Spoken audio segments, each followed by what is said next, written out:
Hey, I'm Emma Garlett and welcome to Paint It Black. I'm really thrilled because this week I have the legendary Stan Grant with me, who can talk all about your story and what you've done. And I've been a huge fan of yours for such a long time. Thanks very much. Read your books. Oh, lovely, thank you. Been watching you ever since I was young, growing up. You've done amazing things. You've lived in Hong Kong and everywhere. Hong Kong, London, New York, Beijing, Abu Dhabi, Dubai, Islamabad, Baghdad, a lot of places. Yeah. So the perspective that you have is very instrumental, not just for Indigenous peoples in Australia, but Indigenous peoples all over the world. Yeah. Well, hopefully for everybody. You know, I mean, we all experience this world, and we're all connected to one another. You know, I've studied physics, and one of the things that quantum physics teaches you is about entanglement. And what entanglement says that if you observe a particle in one part of the world, at the same time, another particle in another part of the world changes. Isn't it amazing? So it goes to show that whatever we do to the world, whatever we do to one another, is felt by everybody. And that's really been part of my own journey and my own storytelling.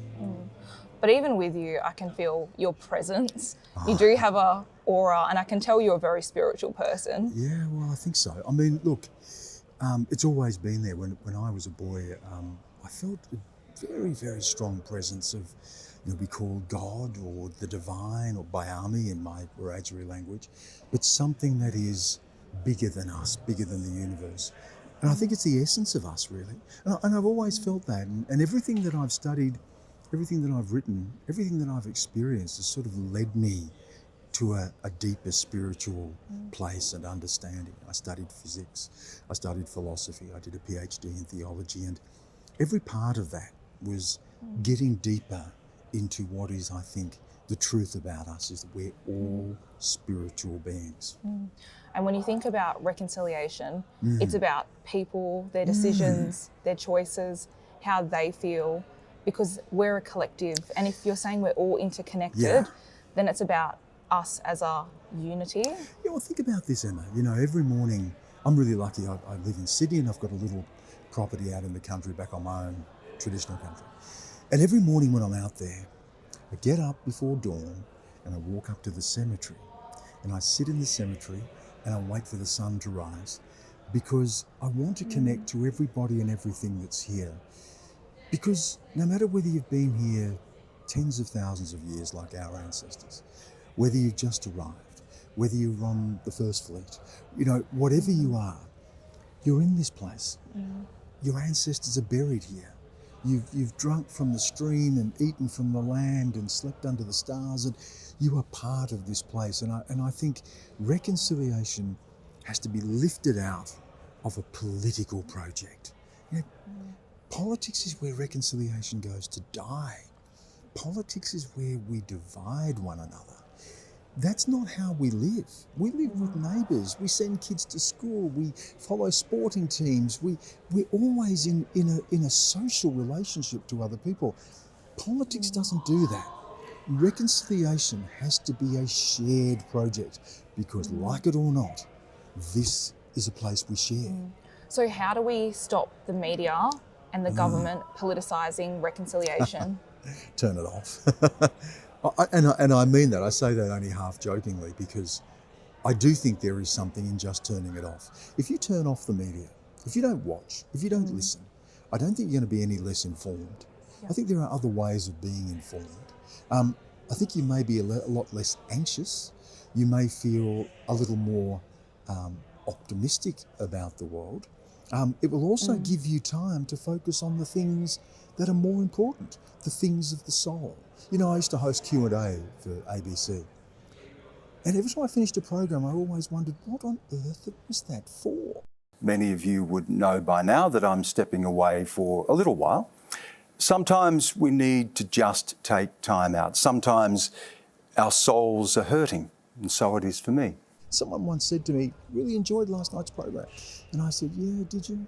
I said, it's not as good as a good walk. And I mean that. So, be informed, be engaged, but don't be a slave to it. Don't have it on 24/7. Don't be immersed in it. Get out, breathe air, smile at people, read books, go to art shows, go to sport, spend time with your family. Fill your cup up with all of the beauty of being alive, where you'll draw the energy so that we can get the work done to make sure that everybody has a chance to live in the beauty of the world. So it's pretty good then, if you think about the federal election where Aboriginal affairs, they didn't talk about it. So in that respect, it was really good if we can keep making sure that we don't bring it forward to be spoken about. Well, put it this way, I mean, whenever they do speak about it, does it do us any good? No, it doesn't. It really doesn't. It puts us down. Yeah. It creates Yeah. something for the other party to bite at. Exactly. For us to kick everyone around like we, football. We saw that with the Welcome to Country, Exactly. where they tried to turn that into something divisive and ugly. I think, look, we need, sadly, politics. Politics is about collecting revenue and distributing resources. That's all politics is. It's traffic lights. Stop, go. They're not our moral guardians. They're not storytellers. They're not poets. They're not philosophers. Don't elevate politicians to something that they are not. They take in revenue, our taxes, and they redistribute that. Our question is, politically, can you redistribute that so that there is equity and that you are addressing the lived disadvantage that our people experience? Beyond that, I don't want to know about them. Yeah. But you know what? Whether they're talking about us or not, whether they're voting no in a referendum or not, every day we get up and we have to look after our families, our children, our parents, our grandparents. We have to care for our communities. We walk through the world every day with the dust of our ancestors. We do that regardless of what politics does. I wonder if the government or if any sort of federally or state, whether they would ever just make a law that would stop people speaking about Indigenous affairs. I don't know if you could censor it in that way. Well, the media, unfortunately, will always seize on the ugliest thing in our society. So if someone burns an Aboriginal flag in, the main street of Melbourne or Sydney or Perth or wherever you might be, that'll be on the news. Believe me, that'll be on the news. Now, does that tell us about who we are? What about the millions of people every day who don't do that? Exactly. But the media will gravitate to the ugliest. We know that. We have to accept that. But we should not give our souls to that, and we should not allow that to define us. And start living lives where we can focus on the beautiful things about our culture and hopefully create the change that other people are in a position to do that too. So with reconciliation in the future, how would you say for people to approach it? So you mentioned spending time in nature, being connected, living a life that is more wholesome. Yeah, well, look, I think it starts with a choice. And I've been working a lot on this. I mean, I've been through all the gamut of emotions, in my lifetime, from anger to resentment to hatred. I've struggled with the suffering and the pain of it all. I grew up in a tough way. I was poor. My family had suffered a lot. I'm still burying way too many of my family way too young. And that's all true. And I live with that. And I'm aware that is always bubbling away. I'm 80% full every time I wake up. So that 20% had better be very strong. Yeah. That 20% had better be stronger than the 80%. Yeah. And that 20%, I focus on gratitude. That's what I try to bring to the world.